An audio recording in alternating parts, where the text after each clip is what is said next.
Thank you so much for making the time to come to chat to us this afternoon. Today we believe the Auditor-General, Kimi Makwetu, came and gave evidence at the inquiry. Can you give us an idea of the main points that he came to present to you today? Well, the main points were that the Office of the Auditor-General was asked to perform an audit on the performance of the entire urban renewal program, not just the Alexandra one, but other urban renewal programs in Gauteng. And they couldn't effectively conduct this audit because certain information was withheld from the audit team, and that sort of hampered the effectiveness of the audit process. And they confirmed today that as at the end of 2012-2013, government, the three spheres of government had spent approximately 2.2 billion on the Alexandra Renewal program, and the project is ongoing.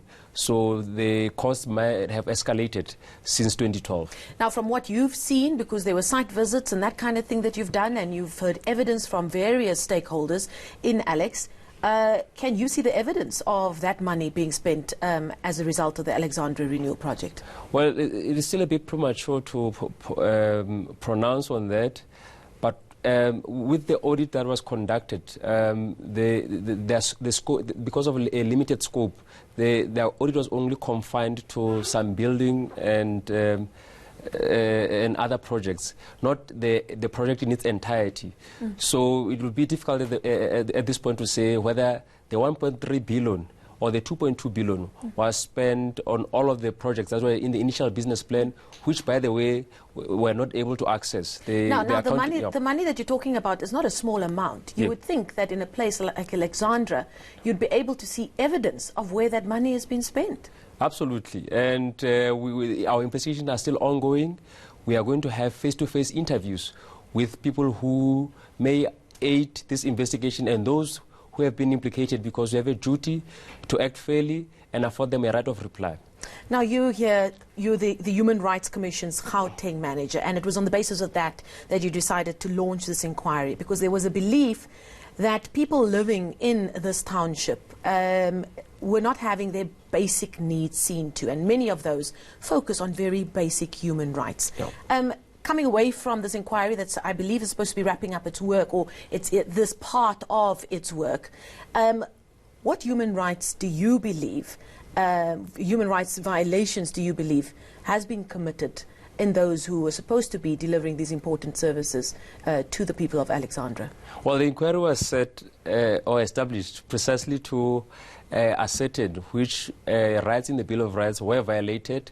But I can say the rights that were implicated when we started this process include all the socio-economic rights in the Constitution. That is why we invited MSCs for education, community safety, social development, education, because these rights are implicated. Because we felt that the protests were profoundly linked to the socio-economic conditions in Alex, and that is why we decided to embark on this investigation.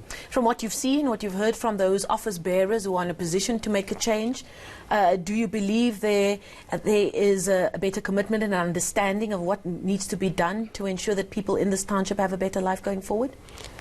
Well, the jury is still out. I think what has been clear to us as the panel is that there is really an urgent need to strengthen intergovernmental cooperation, particularly on projects of this magnitude.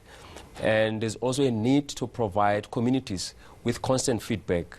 And there's also a need for a more transparent way of managing projects in the province. Do you believe that politics has gotten in the way of people getting basic services? Well, that's the other aspect that we are looking at. We are looking at the causes behind the protest. And we still have to make a determination at the end of the process as to whether this also had to do with politics.